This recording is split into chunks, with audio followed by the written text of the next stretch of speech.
Boa noite a quem está chegando, sejam bem-vindos a mais uma live de quinta-feira, perguntas e respostas. Carlos, boa noite Vali, Mercedes, sejam todos bem-vindos, Paulo,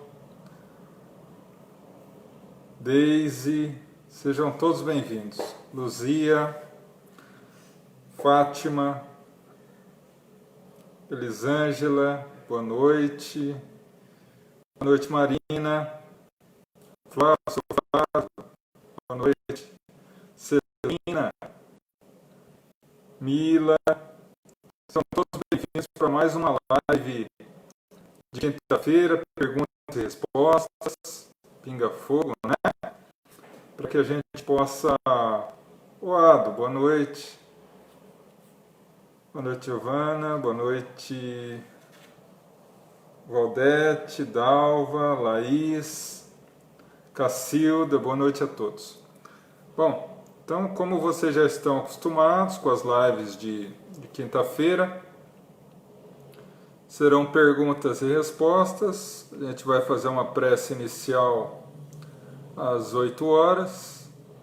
Aí faremos um ping-pong de perguntas e respostas, né? Vocês podem ficar à vontade, fazendo as questões até 8h50, 10 para as 9, para que a gente possa ter tempo de responder todas e logo após a gente já vai para a vibração pelos necessitados e o passe, né? E a fluidificação da água. Então já convido todos também a pegar lá o seu copinho com água, a sua garrafinha com água, para que a gente possa tá fluidificando ao final, né? Bom, deixa eu só arrumar aqui que minha mãe que vai ficar a critério das perguntas, então só vou acertar aqui para ela. Vamos ver. Aqui.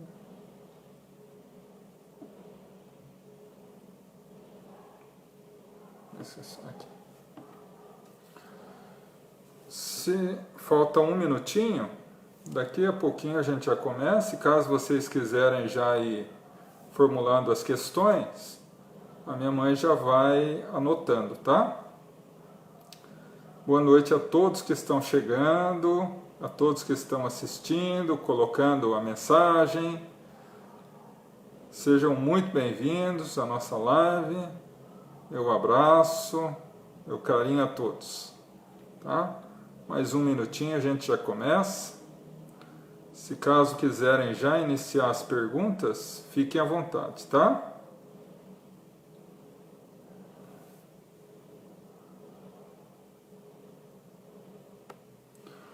Bom, deixa eu só segurar aqui. Deixa eu ver. Opa. Aqui. Entrou a pergunta? Entrou uma. Tenta. João, com a imprensa passa. Isso, essa mesmo. Bom, boa noite a todos que estão se aproximando, chegando. 8 horas. Vamos então iniciar com a prece e logo depois a gente já vai nas questões, tá? Como é muito grande, mas se você quiser ler direto aí. Tá? Bom, vamos então, eu convido a todos a elevar o pensamento a Deus, a nosso Mestre Jesus. Vamos entrar em sintonia com os nossos amigos espirituais, para que ao longo de toda a nossa reunião, eles nos possam conceder a paz, a harmonia, bênção, proteção, auxílio para as nossas necessidades íntimas e ao sairmos daqui dessa live, possamos ser renovados e fortalecidos para continuar as nossas tarefas. Que assim seja, graças a Deus. Bom, então vamos lá? Primeira pergunta. João, como a imprensa passa, às vezes, algumas inverdades sobre o Covid-19 e sabendo que a China foi a responsável por introduzir esse vírus para o mundo inteiro, como vamos acreditar que a parceria da China com o Brasil no Instituto Butantan fará uma vacina confiável? Se você não conseguir responder, João, tudo bem, mas como será que a parte espiritual pode nos esclarecer sobre esse tema? Bom, Um momentinho, João, tem mais. Já que todos serão obrigados a tomar a vacina? bom, aí a gente precisa analisar dois contextos, o espiritual e o físico, né? Bom, primeiro pelo espiritual. A gente sabe, e aí eu já comentei em duas palestras que eu fiz aqui a respeito do Covid, né? Essa questão do Covid, ela faz parte, né, ao meu modesto ponto de vista, de um processo de regeneração da Terra, né, num processo de transformação. Nós estamos aí, nós espíritas, né, nós estamos habituados a estudar, a conhecer, a ler sobre a transição planetária, né? Kardec já falava isso em obras póstumas há 140 anos, que o processo de transição seria doloroso e difícil, né? E se essa pandemia se instalou dessa forma, é porque Jesus, o nosso governador espiritual, assim permitiu, né? Divaldo Franco ainda nos narra um episódio que, por volta de agosto do ano passado, ou seja, 3 meses antes de se instalar o primeiro caso no mundo, as equipes espirituais superiores já preparavam todas as colônias vinculadas à Terra para auxiliar nesse processo de pandemia, né? Então essa pandemia, né, é resultado, sim, de uma questão expiatória da humanidade, aliado à atitude do homem, atitude equivocada do homem, né? Essa é uma questão espiritual. Agora, a questão eminentemente material, a gente precisa também se vincular um pouco a Kardec, quando ele fala o seguinte: a religião sem a ciência é cega, né? Assim como a ciência sem religião é manca, né? Então, há necessidade de a gente se vincular à ciência, né? Agora, quando surgir a vacina, a ciência vai demonstrar qual é a melhor a ser tomada, né? E a pessoa opta, né, porque ela tem direito de escolha, né?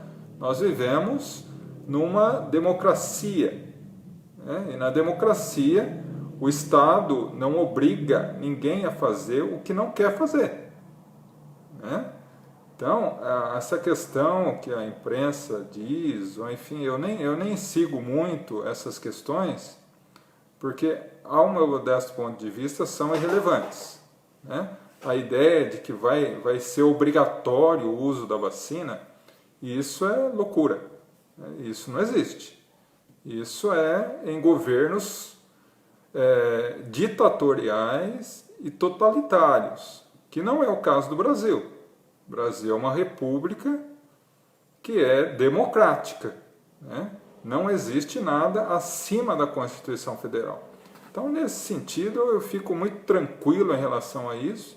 Quando a ciência demonstrar a validade de determinada vacina, seja da China, seja da Rússia, seja de qualquer outro país, ou até aqui do Brasil, né, é por dois motivos. Porque Jesus achou conveniente que a cura virá naquele momento, e que a ciência demonstrando a sua validade, a sua eficácia, todos deveríamos tomar, mas não será obrigatório, né? João, gostaria que você falasse sobre o desencarne da Mãe Santíssima. Desencarne de Maria de Nazaré, ele tá descrito no livro Boa Nova, do Espírito Humberto de Campos, Psicografia do Chico, né? Mas eu vou dar um resuminho rápido para você. Quando Jesus desencarnou, ele tinha 33 anos. Maria Santíssima tinha 49, porque quando Jesus nasceu ela tinha 16. ela passou um pouco mais de 30 anos da sua vida morando numa cidade chamada Éfeso, que hoje fica na Turquia, tá? Com o João, o Evangelista, né? E lá, pelo ano 65 a 70, né, ela acaba desencarnando com mais de 80 anos, né? E aí Humberto de Campos narra a história, que é linda, né? Que ela, numa noite de muita tristeza e amargura, depressão, que a gente poderia dizer isso hoje, é uma saudade incrível de Jesus, né? Vem um mendigo que ela não reconhece, pedir ajuda, começa a conversar com ela e ela se sente muito amparada por ele. Até que ela olha as mãos dele e encontra chagas. E aí ela olha para ele e reconhece Jesus. E ele diz: vem, mãe, porque é da vontade de meu Pai que você seja a rainha dos anjos no meu paraíso. E ela desencarna nos braços dele. É uma coisa linda, né? Então é mais ou menos assim que ocorreu o desencarne de Maria, com mais de 80 anos, né? Por volta do ano 70.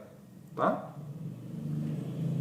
No livro Missionários da Luz, o instrutor comenta com André Luiz sobre o sofrimento de animais, como bovinos, suínos e até aves, para que possamos nos alimentar deles.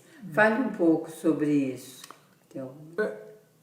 Na verdade, é uma questão extremamente delicada, né? Porque os animais, como nós sabemos, têm alma, né?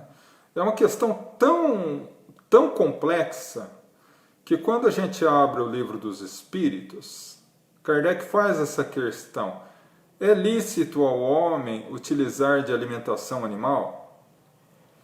E a época, é muito interessante e muito importante essa questão. A época, 1857, os espíritos disseram que atualmente o organismo do homem ainda tem a necessidade da proteína animal.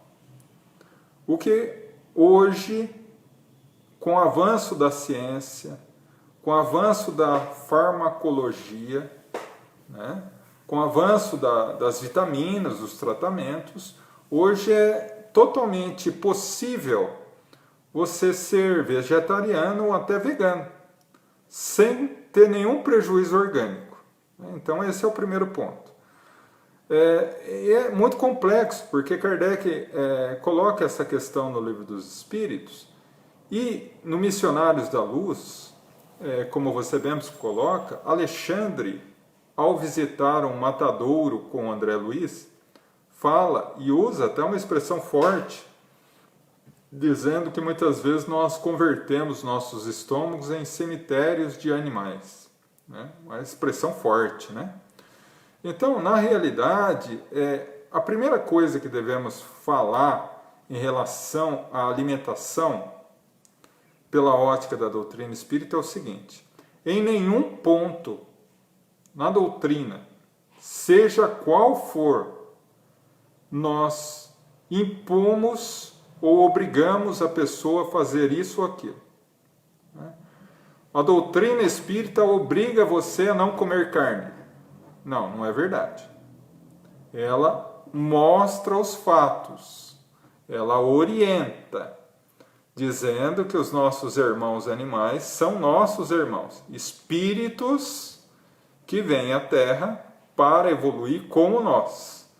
Da mesma forma que nós estamos ao encalço do anjo, os animais estão ao nosso encalço. Então nós estamos evoluindo, né? A partir do nosso processo evolutivo, a gente vai cada vez menos comendo carne. Mas isso não é só por um processo evolutivo espiritual, mas por um processo evolutivo do corpo físico. O corpo físico de hoje é diferente do corpo físico de 500 anos atrás. E será diferente do nosso corpo físico daqui a 50, 100 anos, que já não vai mais precisar da proteína animal, como hoje muitas vezes não precisa, uma vez que a gente substitui com outros alimentos, né? Então, a questão da carne é extremamente polêmica, mas o que eu posso dizer é o seguinte: o que vale é o caráter da pessoa, né? A pessoa pode comer o seu bife e ser uma ótima pessoa, como pode ser vegano e ser uma péssima pessoa, né? Mas a tendência da humanidade é gradualmente abandonar a carne, tá? Se eu estiver viajando, por exemplo, para Salvador, e aí desencarnar lá, eu vou para uma colônia lá, situada em Salvador, ou para uma colônia onde moro, no caso do estado de São Paulo?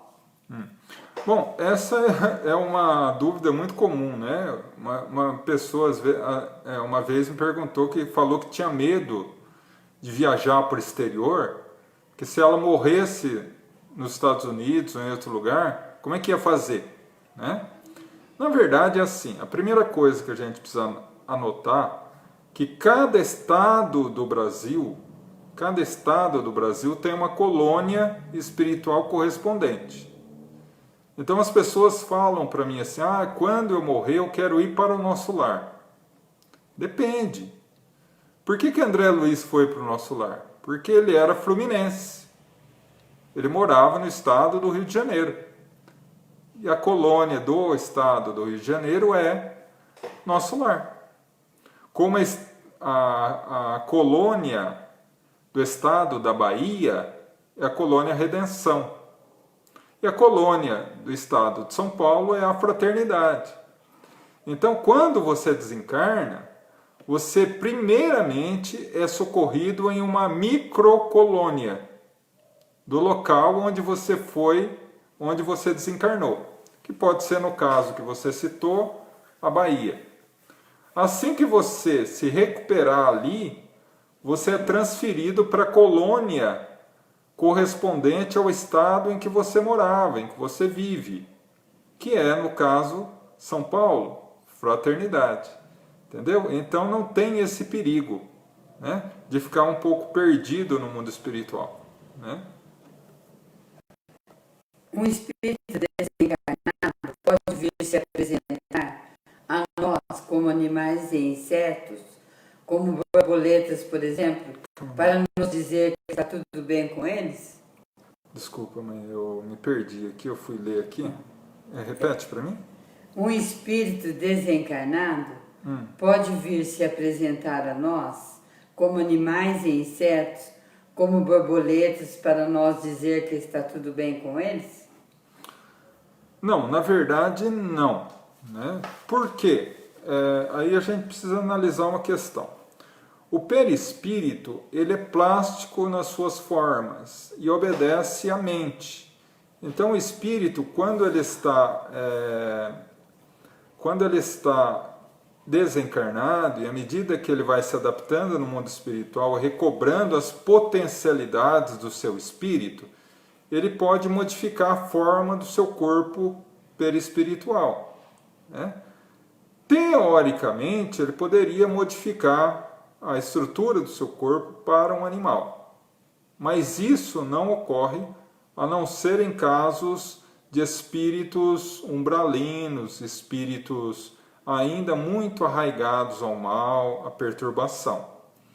O que ocorre é que, às vezes, esses espíritos, em visita a nós, ou eles induzem algum animal, ou, por exemplo, uma borboleta, a passar próximo de nós, ou eventualmente pode plasmá-la, dependendo da potencialidade que esse espírito tenha, plasmar uma borboleta ou algum inseto ou algum animal assim, para que nós possamos, através da presença daquele inseto, animal, uma borboleta, etc., nós possamos ter uma referência da sua presença ao nosso lado, tá? Mas a aparência animal para espíritos mais evoluídos, mais esclarecidos, eles não utilizam dessa forma.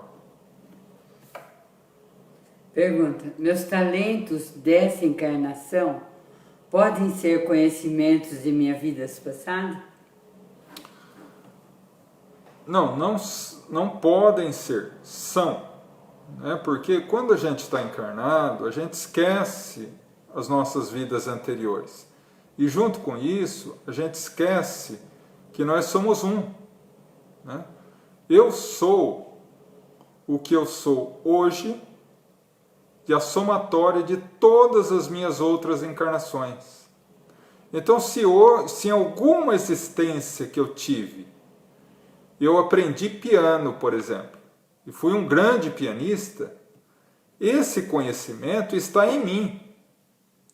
Se, por questões da minha encarnação, do meu plano encarnatório, eu não precisar do conhecimento do piano nessa encarnação, eu esqueço, transitoriamente. Mas quando eu volto para o mundo espiritual, eu readquiro esse conhecimento. Mas há alguns conhecimentos que a gente adquiriu em vidas anteriores que a gente vai usar nessa. E aí a gente traz isso inconscientemente. Então a gente tem uma facilidade muito grande. Né? Então, por exemplo, isso explica, por exemplo, pessoas que vão fazer uma aula de piano. Tá? Vamos utilizar o mesmo exemplo. Se eu tenho no meu patrimônio espiritual, em alguma encarnação, o conhecimento do piano, em poucas aulas eu já pego o jeito e vou evoluindo cada vez mais rápido. Quando alguém nunca teve o conhecimento do piano na sua vida, nas suas vidas anteriores, ela tem uma dificuldade maior do que aquele que tinha. Então, por isso que as pessoas dizem, nossa, mas fulano aprendeu tão rápido determinada coisa e o outro não. É um talento inato. Na verdade, o que a gente concebe como talento nessa foi fruto de muito esforço e sacrifício em outras. Isso por ponto de vista do talento, mas aí a gente leva também para o patrimônio moral. A pessoa que hoje é a mãe da paciência é porque em existências anteriores suou e pelejou muito para chegar à condição de adquirir a paciência. A benevolência, a bondade, a caridade, a humildade, né? E outras tantas. João, conheço uma pessoa que está desperdiçando seu encarne de muitas formas ruins. Tenho usado o que aprendo na doutrina, mas não percebo melhora alguma. Você teria alguma sugestão?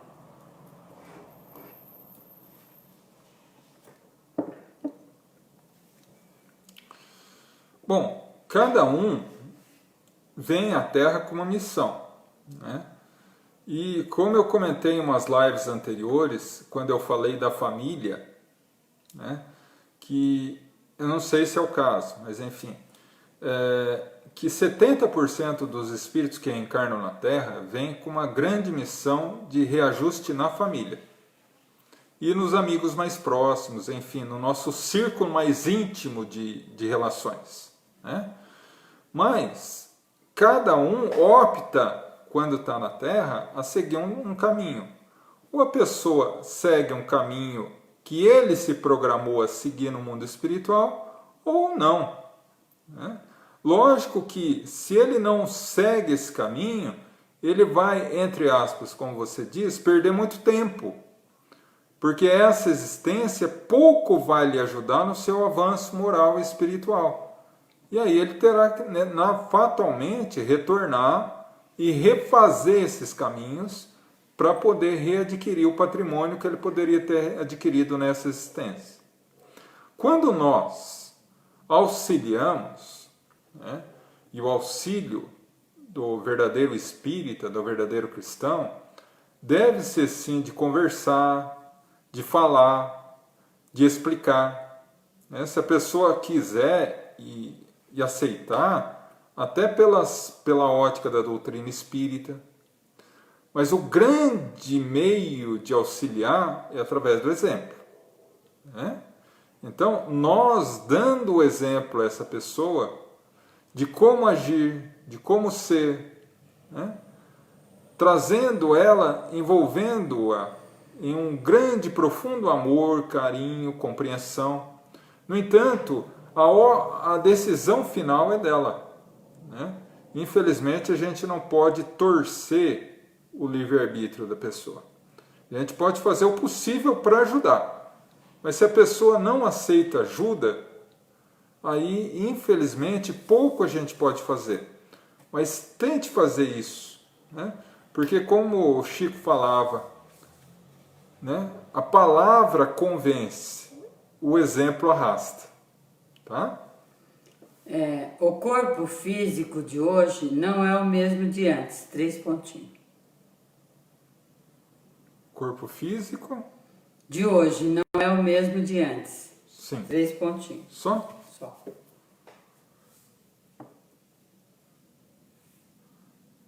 O corpo físico vem a cada encarnação, a gente vem com patrimônio físico de uma forma, né?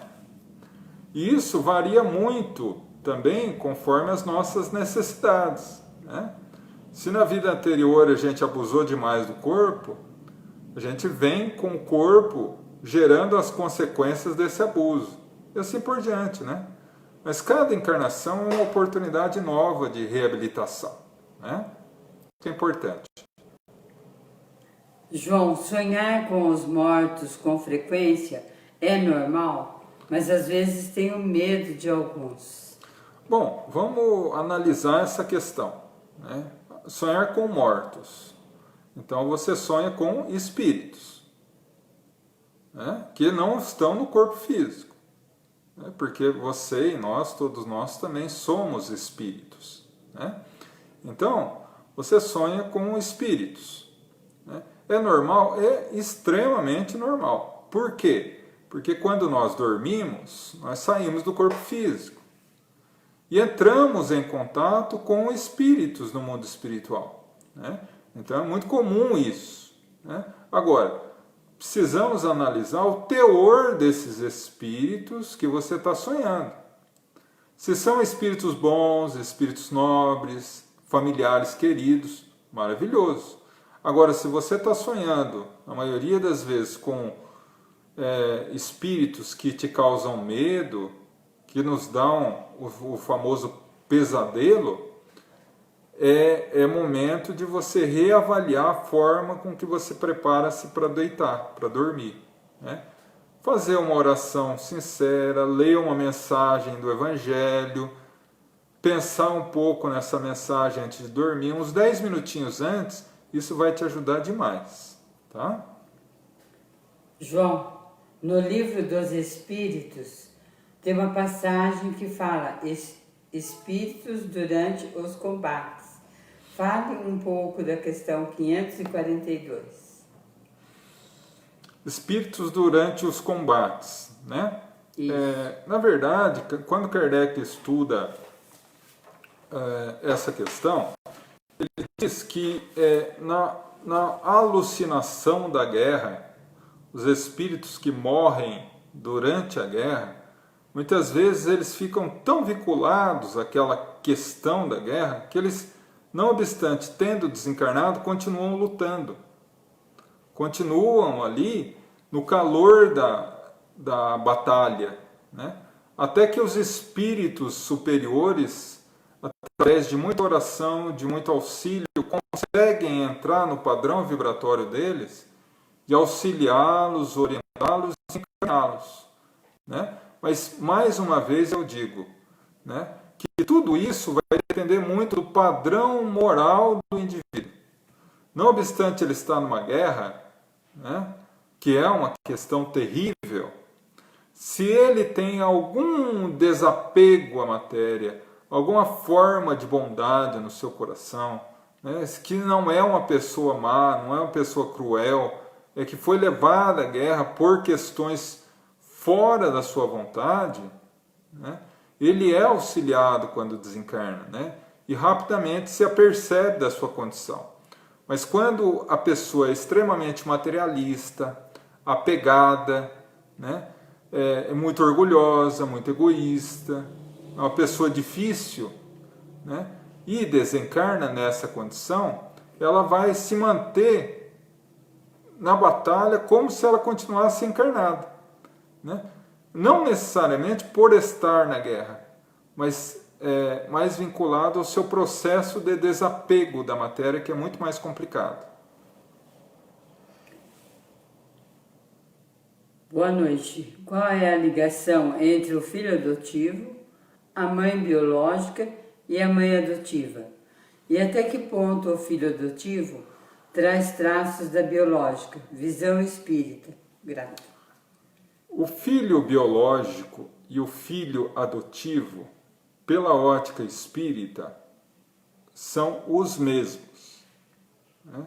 Porque lá no Evangelho segundo o Espiritismo, você vai encontrar uma mensagem chamada laços materiais e laços espirituais, relações familiares.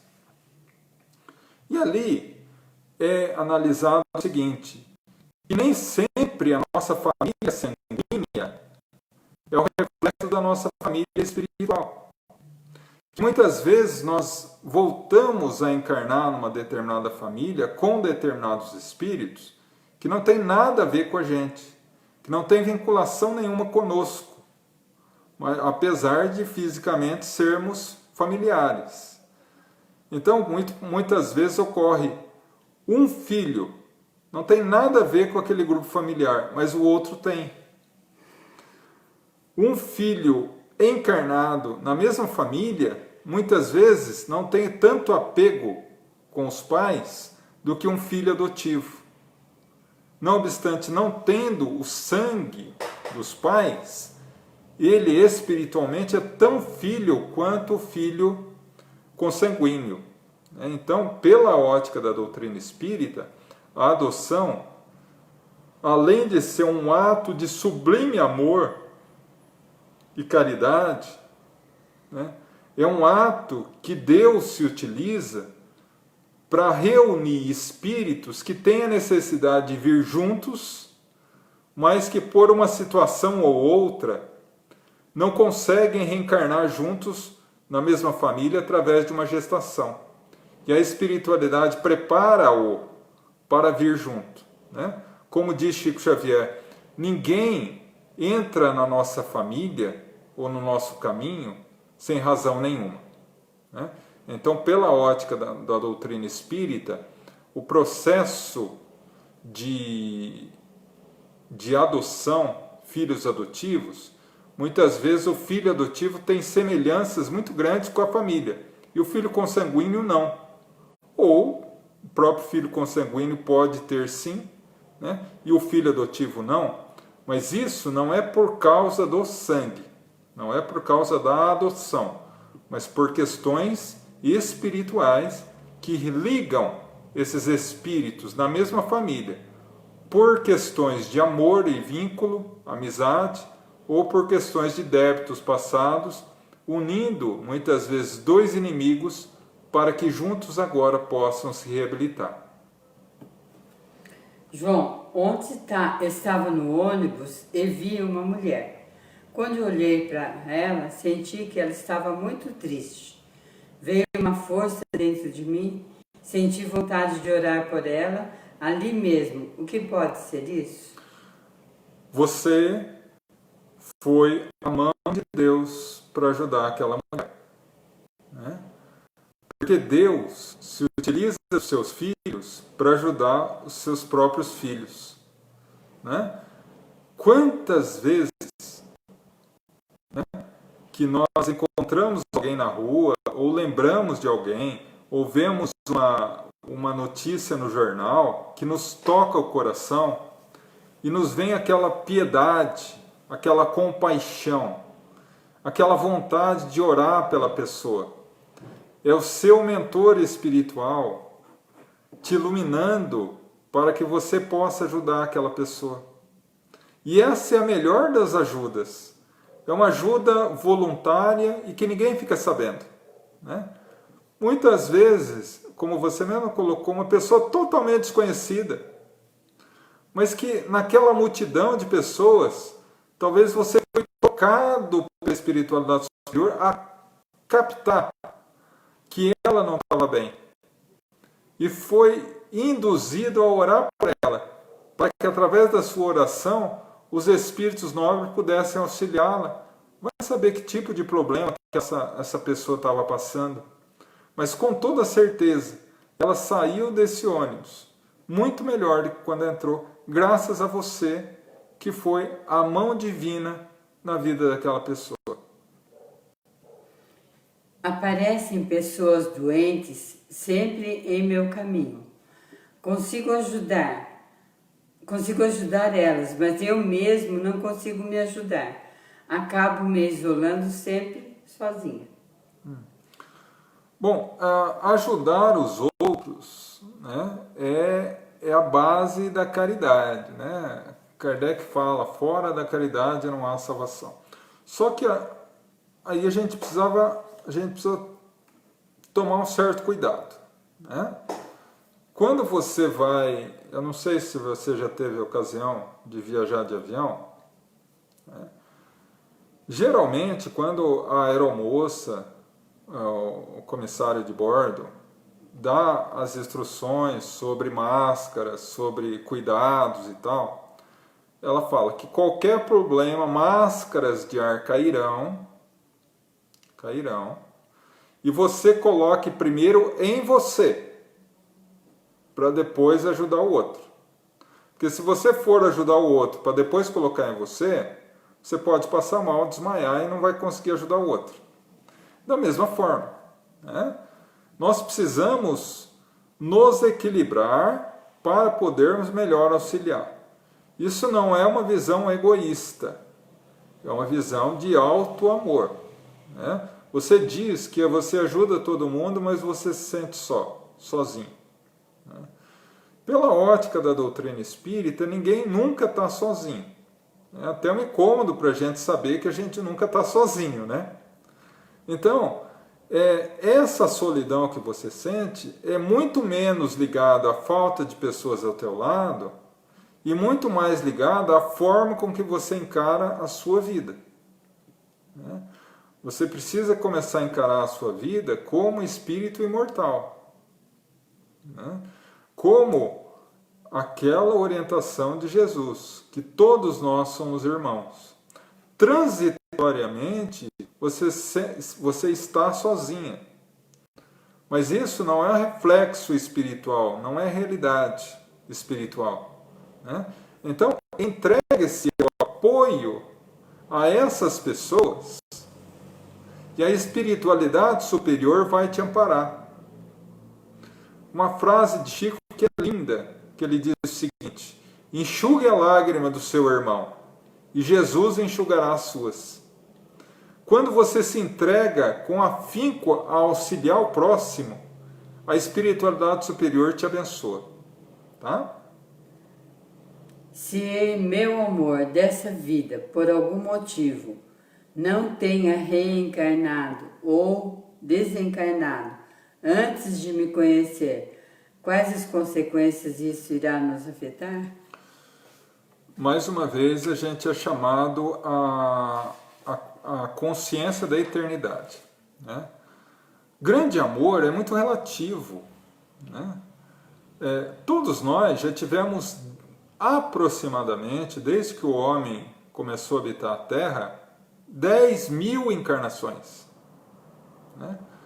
E é natural que aquele ser que nós amamos, e aí eu abro um parênteses, tamanho de um carro, não existe alma gêmea, né? O que existe são espíritos afins, né?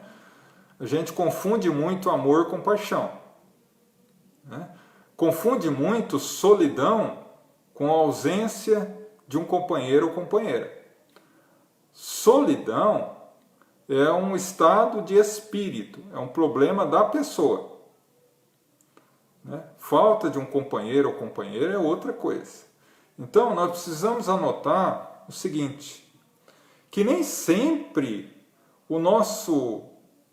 a pessoa, o espírito que que nos ama e que nós amamos, que a gente pode entender como relação conjugal, né? Nem sempre vai encarnar junto com a gente, né? Que a gente tem resgates a fazer, provas a cumprir, que muitas vezes esse nosso ser querido já passou por elas ou ainda nem chegou no estágio que a gente está. Então é natural que enquanto nós não nos reabilitarmos definitivamente com a consciência, nós tenhamos esses vai e vens da reencarnação, a hora nos unir, a hora nos separar. Mas o importante é aquilo que eu te falei. Não é se vincular demais ao amor da minha vida. Eu não encarnou, então eu vou ser fadada a viver a solidão do amor. Isso é muito bonito em novela, mas não é reflexo da realidade. Porque a solidão é um estado de espírito. É a forma com que o indivíduo se lida com ele mesmo. A pessoa que tem muita solidão, ou sente muito a solidão, ela tem muita dificuldade em conviver consigo mesma. E aí ela reflete no outro a felicidade para encontrar a paz, a tranquilidade, a harmonia. E naturalmente que não dá certo, porque não existe santo na Terra. Não existe anjo, né? E aí, muitas vezes, dão problemas de relação. Então, o que eu oriento nesse caso? Pratique o auto-amor, né? Trabalhe essa relação tua com você mesmo. Porque quando você conseguir ser feliz sozinha, ou sozinho, aí você entrará num relacionamento saudável, né? João, no Espiritismo não há nenhuma tradição religiosa como tem a católica? Exemplo, batismo, tomar ceia, quaresma, etc. Não, na verdade o Espiritismo ele não tem rituais, né? Ele não tem sacramentos, né? A Igreja Católica, por exemplo, vamos utilizar a Igreja Católica como um exemplo. A Igreja Católica tem alguns sacramentos, né? Ele tem lá o batismo, tem a primeira comunhão, tem a crisma, tem o casamento, tem a confissão, tem a extrema unção, né? Então são 7 sacramentos. Eu me lembro só de 6, desculpa. Então, são sacramentos da igreja, né? Rituais, que são ritualísticos, ou seja, a missa, ela logicamente que a missa varia de padre para padre, mas tem um esqueleto básico da missa que é o mesmo para todos, né? E isso é o ritual da missa, que é louvável, é bonito, mas na doutrina espírita não tem ritual. Então, nós não temos o sacramento do batismo, não temos o sacramento do casamento, não temos nenhum tipo de sacramento, né? João, mas eu já vi você fazer casamento, e já vi você fazer batismo, né? Na verdade, nós entendemos o batismo e o casamento como reuniões em que às vezes amigos queridos nos convidam para, entre aspas, celebrar um casamento ou celebrar um batismo, mas na realidade, em relação ao batismo, é unir os familiares com a criança, nós falarmos um pouco da simbologia do batismo, da sua questão espiritual, orar aos espíritos nobres para que abençoe essa criança que está iniciando a sua tarefa na Terra. E no casamento, a mesma coisa, né? Somos convidados a falar um pouco do amor, da relação conjugal, da questão espiritual, da responsabilidade do casal, né? E aí, as pessoas, por ter uma vinculação muito grande com a ritualística católica, evangélica, colocam como um ritual de casamento ou de batismo. Na doutrina espírita não existe ritual, mas isso não impede, por exemplo, que nós sejamos convidados a falar um pouco sobre o batismo, abençoar a criança, mas no caso da criança não terá, por exemplo, a unção com a água, né? E no casamento, uma reunião em que nós falamos do casamento, pedimos bênçãos da espiritualidade superior ao casal, né? E que espiritualmente tem o mesmo valor, né? Todas as colônias espirituais têm o mesmo modelo de acolhimento ou têm colônias especializadas em determinadas doenças que levaram ao desencarne? Tem colônias especializadas, tá? Dentro dessas colônias maiores que eu comentei na questão anterior, a fraternidade, nosso lar, redenção e outras tantas, que são vinculadas a estados, existem mini colônias, né? E cada colônia ela é vinculada a um tipo de necessidade, né? Então, por exemplo, existem colônias especializadas em recebimento de espíritos que desencarnam na fase da infância, né? Existe um livro muito bonito chamado Flores de Maria, que narra uma dessas colônias, que o nome da colônia é exatamente essa, Flores de Maria. Já no livro Memórias de um Suicida, do espírito Camilo Castelo Branco, ele narra uma colônia que ele foi acolhido, especializada em suicidas, que é chamada por ele de Colônia dos Servos de Maria, ou Legião dos Servos de Maria, né? Então, assim por diante, existem colônias, mini colônias, especializadas em determinados tipos, determinadas ocorrências de desencarne ou de vinculação do espírito, que são subordinadas a essa colônia principal que se situa em cada estado, tá?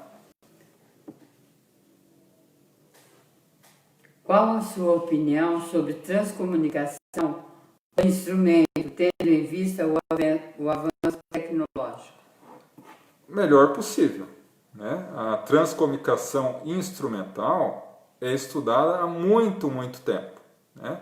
É a forma com que os espíritos encontram de se manifestar através de aparelhos de TV, de computadores, e hoje em dia, que o mundo é digital, né, que nós estamos mergulhados na tecnologia, os espíritos têm a oportunidade de se manifestar através do celular, do tablet, do notebook, da TV, enfim, né?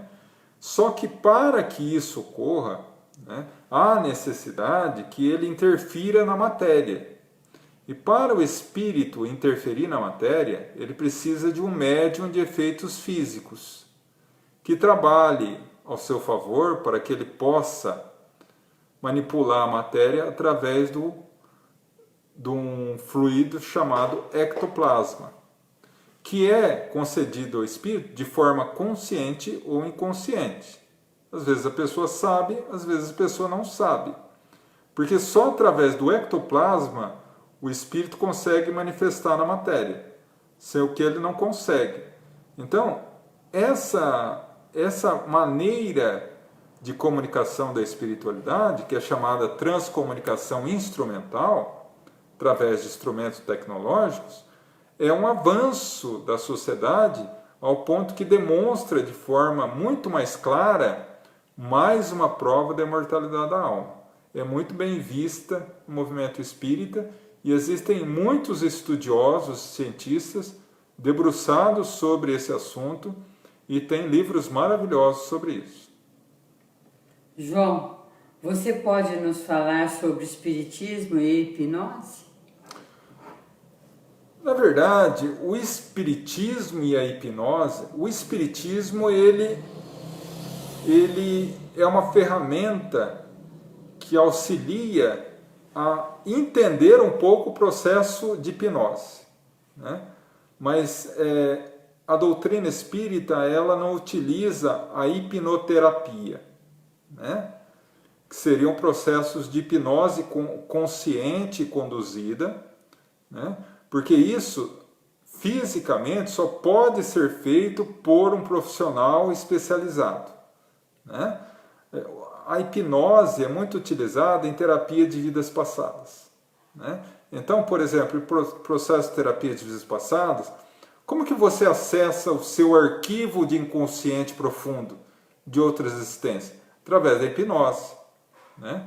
Mas ela só pode ser feita por médico ou psicólogo que estudou para isso, que tem, além da sua graduação normal, um curso de especialização nessa área de hipnose, tá? Não é qualquer um que pode fazer, né? Agora, a hipnose no mundo espiritual é muito comum, né? Principalmente em relação a processos obsessivos. O obsessor, se consegue vincular-se conosco mentalmente, através das nossas próprias fraquezas morais, se ele consegue fazer uma ponte entre a sua mente e a nossa mente, em algumas vezes ele pode nos hipnotizar, no sentido de nós, naturalmente, perdemos o controle. Isso é muito comum, muito comum. Questão 459 do Livro dos Espíritos.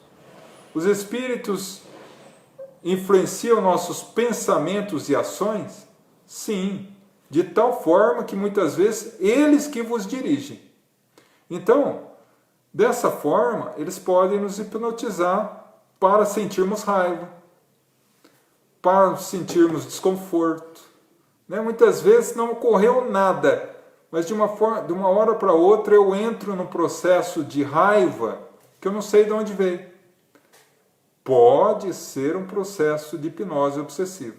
Então a hipnose é uma ferramenta poderosa da mente, né? O poder mental é algo extraordinário, mas que nós ainda estamos engatinhando nisso, tá? João, tem uma perguntinha aqui referente à live. João, o áudio está sendo muito cortado. Será que algum plug está mal encaixado? Obrigado pelo seu trabalho. Nós, para nós aqui não tá constando nada, né? Bom, então vamos à outra pergunta. João, por que as doutrinas religiosas são todas... Só um instantinho, mãe. Sim. Para nós aqui não tá dando nenhum problema. Eu oriento o amigo ou amiga que saia da live e reinicie o Face e entre de novo. Então, pode ser que seja algum problema nesse sentido. Então vamos à outra pergunta. João, por que as doutrinas religiosas são todas diferentes, mas todas buscam um só, que é Jesus? É uma ótima pergunta. Por que as religiões são diferentes? Porque as pessoas são diferentes. O seu grau de compreensão de Deus, né? Porque assim, a verdade é uma só. Deus é um só. Mas a forma de se relacionar com Deus, que é a religião, né? A religião é um GPS, né? É um GPS. A religiosidade é a forma com que você se relaciona com Deus. Isso é religiosidade, é seu.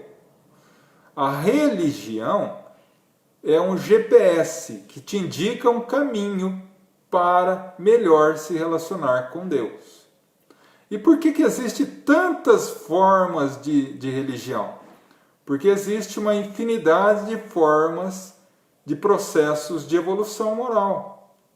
Cada qual entende Deus de uma forma, cada qual se manifesta em relação a Deus de uma forma. Então, os nossos irmãos católicos têm a sua forma.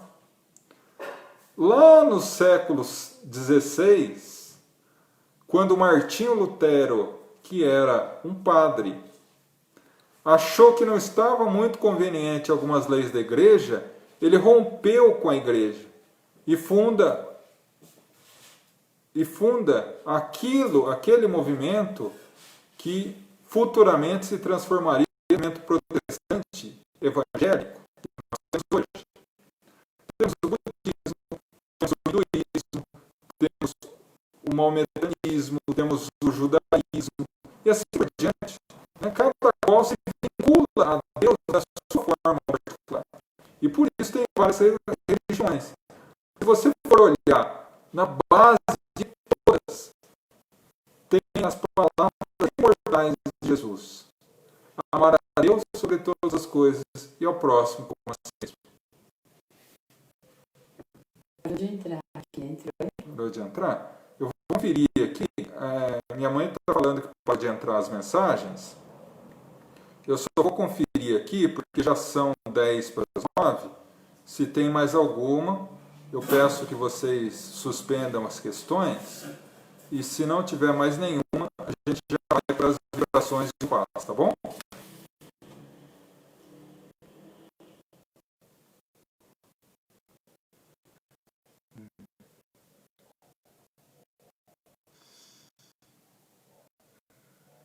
Entrou um aqui. Pode dizer, mãe. Pode.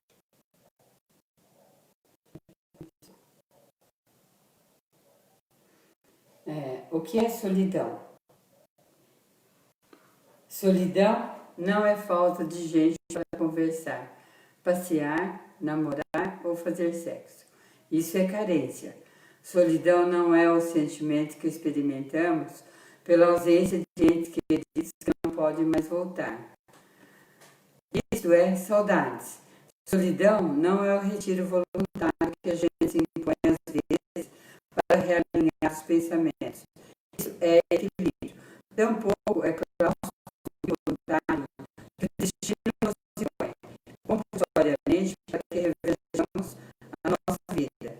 Isso é visível na certeza. Solidão não é o dirigente ao nosso lado, isso é circunstância. Solidão é muito mais que isso. Solidão é quando nos perdemos de nós mesmos e procuramos viver pela nossa alma. Exatamente. É uma mensagem do Chico falando sobre solidão. E exatamente isso. A solidão tem vez na nossa vida quando nos desconectamos de nós mesmos. É aquilo que eu comentei há pouco. Se você quer ter um relacionamento feliz, a primeira pessoa que você tem que se dar bem é você mesmo. Que se você entra num relacionamento, seja qual for, e você não se dá bem com você, você vai entrar nesse relacionamento jogando no parceiro ou na parceira frustrações que você não consegue lidar. E você vai fazer um molde de um príncipe ou de uma princesa que não existe. E aí, naturalmente, que não vai dar certo. Então, para que você tenha um relacionamento durável, um relacionamento harmonioso, um relacionamento feliz, você precisa ser feliz com você. Porque daí você não fica agarrado num relacionamento simplesmente pelo fato de não ficar sozinho. Você entra num relacionamento para unir-se ao outro espontaneamente para os dois crescerem. E não por medo de ficar sozinho. Né? Porque, como diz o velho ditado, a melhor companhia para alguém é ele mesmo. João, temos aqui uma sugestão. Pois não. João, muito bom as lives. É um irmão nosso. Sim. Faça uma live sobre as interpretações da Bíblia, erros e textos que foram retirados. Bom, meu irmão, já fiz. Já foi feita essa live, tá? Inclusive, tá no nosso canal do YouTube, tá? O Gaefa Espírita. Lá tem todas as lives que eu faço de terça e de quinta. Terça-feira, nós geralmente fazemos uma palestra. E uma delas é exatamente sobre isso. É intitulada A Bíblia é a Palavra de Deus? Pergunta. E ali eu analiso um pouco sobre essa realidade da Bíblia como interpretação do homem e não necessariamente de Deus. E todas as modificações, ou algumas delas, que a Bíblia sofreu ao longo dos séculos e que fez com que ela chegasse a nós um tanto desconfigurada do que sempre foi, né? Mas dê uma olhadinha lá que você vai gostar. Temos mais uma aqui. Pois não. Eu gostaria de saber quando surge um aborto e mesmo falando que foi natural, você fica em dúvida se esse espírito não fica triste de não ter essa oportunidade de reencarnar. Bom, Ou seja, o aborto espontâneo, né, João? quando a gente fala em aborto espontâneo, a gente precisa entender o seguinte: qual o motivo da nossa encarnação? Todo espírito encarna com um motivo, com uma tarefa, né? E para que nós possamos cumprir essa tarefa, nós temos um tempo. Alguns têm 5 anos, outros têm 15 anos, outros têm 50 anos, outros têm 100 anos, né? E outros têm meses, né? Quando ocorre um aborto espontâneo, tem duas possibilidades, segundo o Livro dos Espíritos. Primeira possibilidade: o espírito reencarna para aquele tempo de gestação, 3 meses, 5 meses ou 9 meses, e nasce morto. Depois do que ele se liberta daquele problema que ele conseguiu resgatar durante o período de gestação e volta para o mundo espiritual. E aí, liberto daquela condição, ele pode até reencarnar na mesma família, pela mesma mãe. Esse é o primeiro ponto. Segundo ponto: o aborto espontâneo ocorre também quando o espírito desiste de reencarnar. Por quê? Porque quando o espírito reencarna, quando o espírito se liga ao corpo, essa ligação é feita no momento da fecundação. E são laços muito suaves, muito sutis, muito frágeis ainda. E esses laços vão se fortalecendo ao longo da gestação. Como esses laços ainda estão muito suaves, se o espírito está muito temeroso com a sua reencarnação, ou ele acaba desistindo de reencarnar, ele consegue romper os laços com o corpo físico. E rompidos os laços com o corpo físico, ele volta para o mundo espiritual, e o feto, sem energia do espírito, que vinha através do sua ligação com o espírito, ele se transforma num cadáver, né? Em uma massa de carne, sem nenhuma ligação com o espírito. E, naturalmente, ocorre o aborto espontâneo. Então, em ambos os casos, não tem culpa nenhuma da mãe, no caso do aborto espontâneo. E aí, nesse caso, tanto na questão do planejamento, quanto na questão da desistência, o espírito tem consciência que aquele era o termo que ele impôs para ele, seja no plano reencarnatório ou seja na desistência. Tá? Aqui não entrou mais nenhum. Mais nenhuma. Vamos ver aqui.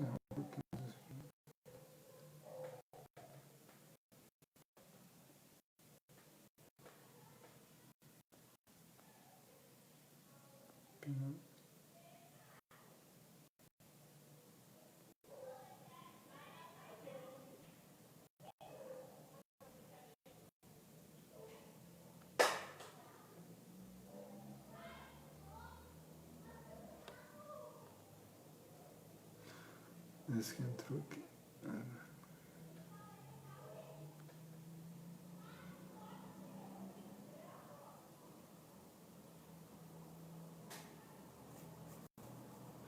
Gente, eu só estou lendo uma questão aqui, viu? Por isso que eu estou de cabeça baixa.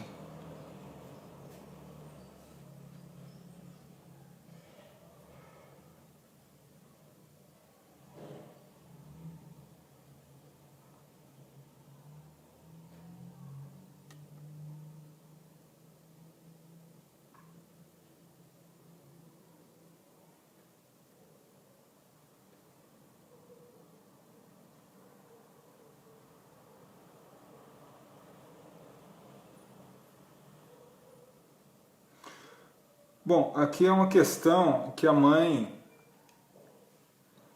tem tido sonhos com a filha,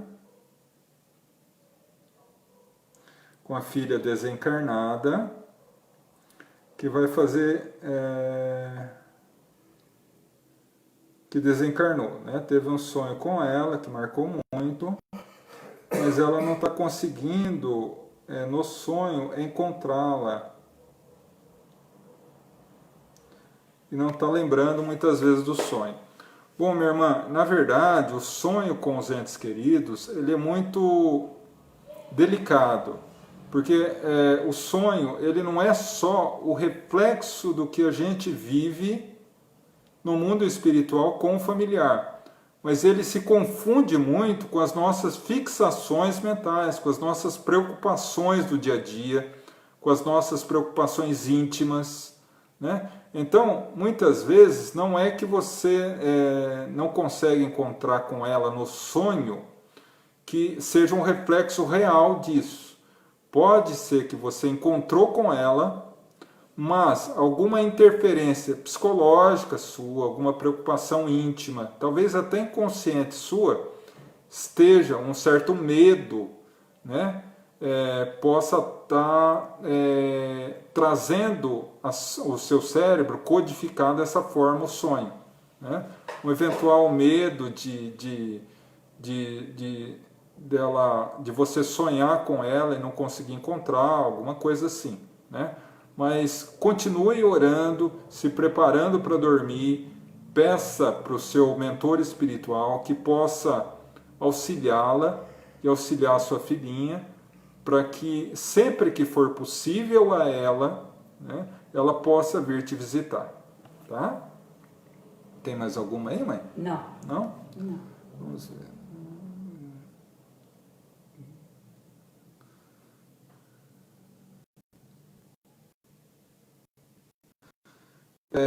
Me disseram que Allan Kardec não podia ver espíritos. É verdade. Por mais estranho que isso pareça, Kardec não era médium.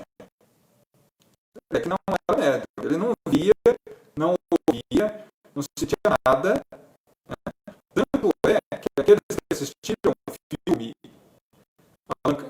Kardec, que é um filme incrível, eu recomendo a todos. Quando ele recebe um espírito na sua casa, né, que cai um vaso na sua casa e tal, ele fica angustiado, ele bate no meio da madrugada na casa das médiuns para tentar ter uma resposta, né? Então ele não era médium, né? E trabalhou a mediunidade de outras médiuns, né, que o auxiliaram muito, principalmente as irmãs Boldan, que tinham 12, 14 anos, Russeline Jafé, que tinha 16 anos na época, né? E outras médiuns que o auxiliaram mais, mas eles não tinham mediunidade, né? Interessante isso.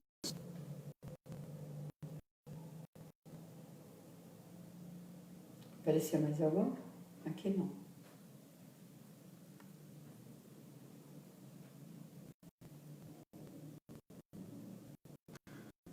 Pegar uma outra pergunta aqui.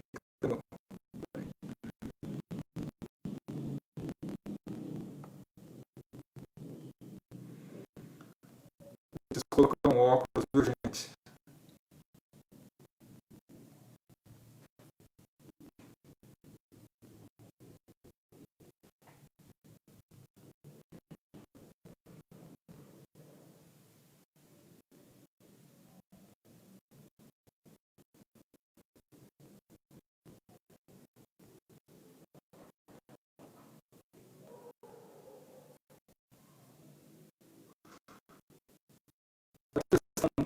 Grande, mas enfim, há a possibilidade da mãe da pessoa que desencarnou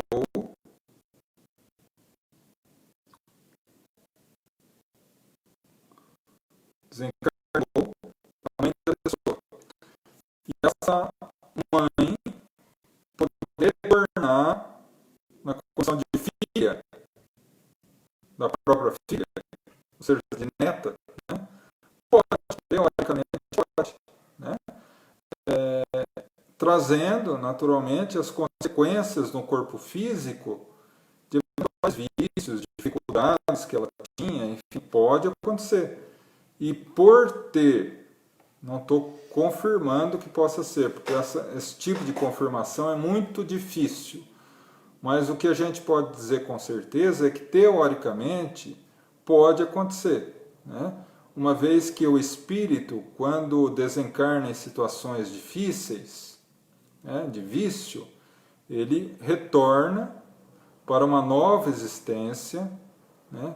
Geralmente reencarna com uma dificuldade grande, seja física, seja mental, seja psicológica, para resgatar as consequências do vício da vida anterior, né? E aí acaba vivendo essa vida por alguns anos ou algumas décadas, enfim, e retorna ao mundo espiritual. Então, teoricamente, poderia ser, né? Mas essa certeza, eu estaria sendo leviano em dizer para você, é ela, né?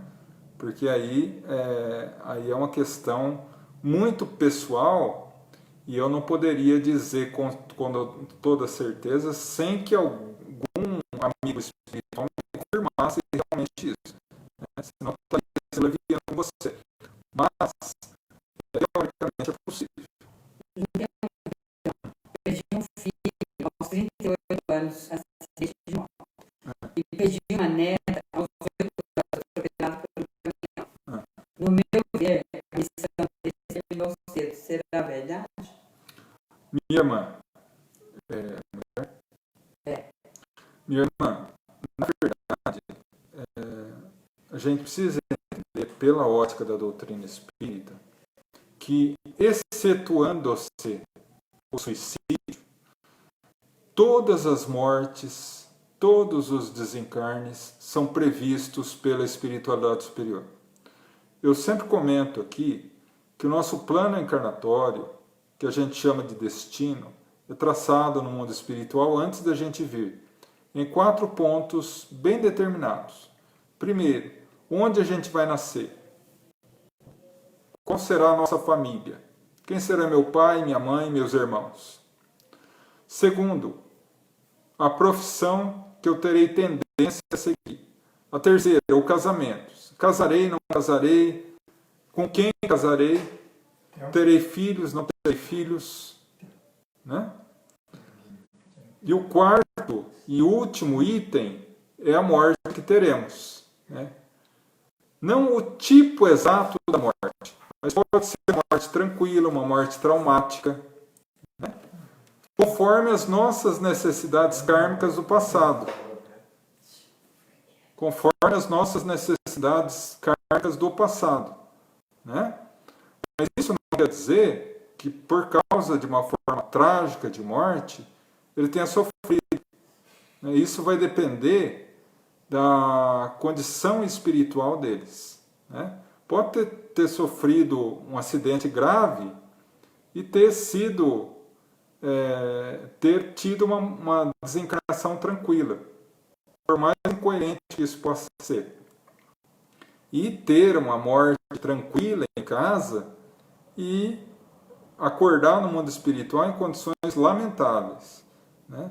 Então, a missão deles, naquele momento, tinha se encerrado. Mas se encerrado para que pudesse continuar em uma outra ocasião. Terminou? Aqui não tem, mas aí tem.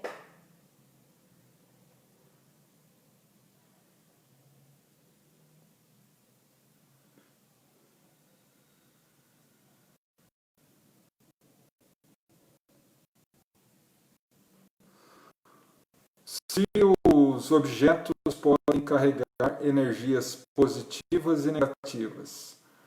Não necessariamente, né? Não necessariamente. O objeto, ele carrega-se uma certa energia, mas que é dissipada com o passar do tempo, né?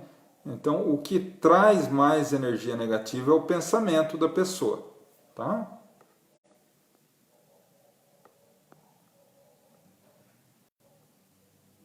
Tem uma que eu acredito que não foi feita. Eu tenho frequentemente com minha filha desde quando ela desencarnou. Vai fazer 10 meses domingo. Ah, é? Essa eu fiz. Já. Bom.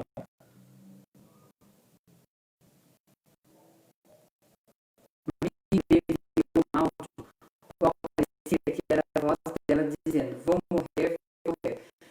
E é uma voz masculina.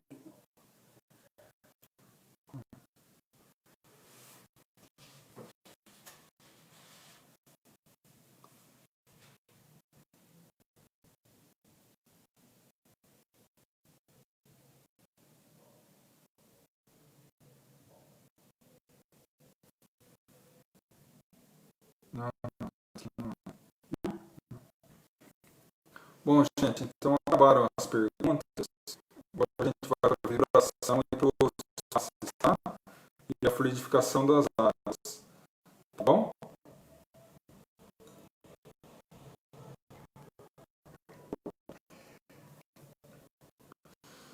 Eu convido a todos a fechar os olhos, a mentalizar o nosso Mestre Jesus, a nos envolver em um abraço carinhoso e através desse abraço possamos sentir a sua energia luminosa a nos envolver, a envolver a todo o ambiente do nosso lar, os nossos familiares, espíritos luminosos que acompanham o Mestre. Nesse momento, trabalham na fluidificação das águas,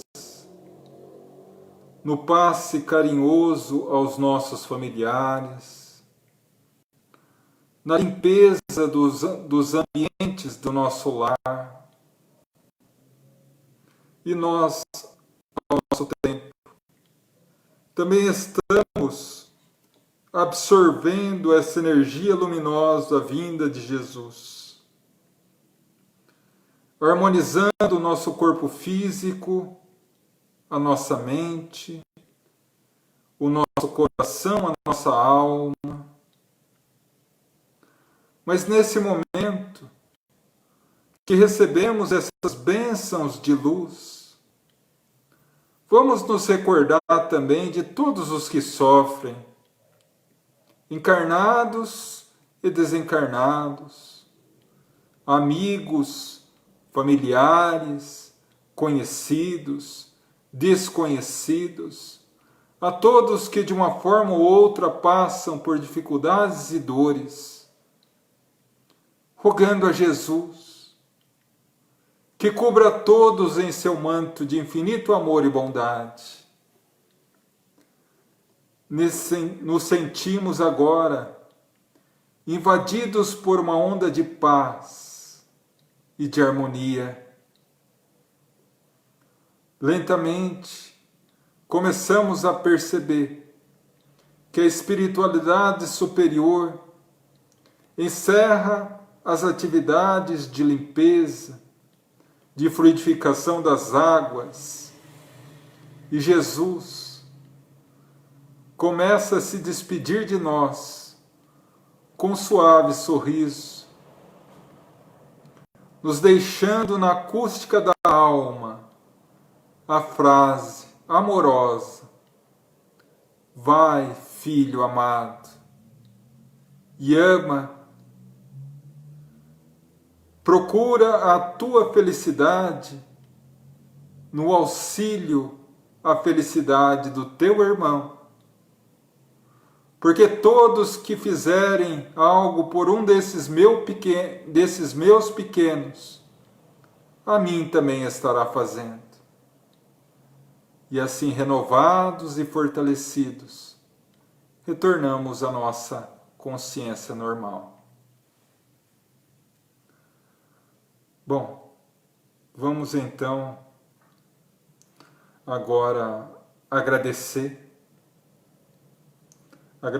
a Deus, o nosso Pai, a Jesus, o nosso Mestre, a Virgem Maria, Mãe de Nazaré, a todos os irmãos de luz que trabalharam conosco nessa noite, nosso profundo agradecimento e gratidão. E rogamos que nos abençoe nessa noite, nesse resto de semana, para que possamos ter força e perseverança de, diante dos obstáculos da vida, permanecermos de pé e renovados na nossa fé. Que assim seja, graças a Deus. Bom, meus irmãos, então assim encerramos mais uma reunião. Agradeço a presença de todos vocês. Gostaria de dizer que tivemos um probleminha com áudio aqui, né? Infelizmente, mas conseguimos concluir a nossa reunião. Desejo a vocês uma noite de luz, de paz, um resto de semana de bênçãos. Para mim aqui não ficou nenhuma questão a ser respondida, mas eu vou dar uma conferida. Se eventualmente ficou alguma, na quinta-feira de semana que vem responderei, né? Gostaria de dizer a vocês também que essa publicação ficará na nossa página do Facebook. Daqui a pouco também estará no nosso canal do YouTube, o Gaefa Espírita. Gostaria de dizer que eu coloquei essa semana 14 filmes espíritas no canal. Aqueles que quiserem, já está à disposição lá. O canal, os arquivos de áudio-livro, com áudio dos livros espíritas, também já estão lá, 4 livros. E eu já baixei vários aqui também. Eu estarei a partir de amanhã colocando também em torno de uns 20 livros em áudio. Para aqueles que quiserem, podem ouvir o livro ao invés de lê-lo. Então fiquem à vontade para conhecer o canal, ouvir os livros, assistir os filmes, ver as palestras e reuniões anteriores, né? E que sejam muito bem-vindos no canal, né? Aqueles que eventualmente quiserem, podem se inscrever no canal para nos auxiliar, para que possamos fazer a live simultânea do Facebook e do YouTube, né? Porque o YouTube tem uma regra de só poder liberar a transmissão via tablet e celular a partir de 1000 inscritos. Então a gente precisa chegar a essa marca, né? E do mais, eu agradeço profundamente o carinho, a compreensão de vocês, a paciência com o áudio cortando, né? Vou tentar ver aqui na transmissão para o YouTube se eu consigo regularizar essa situação. E do mais, agradeço profundamente a todos vocês. Fiquem com Deus, meus irmãos.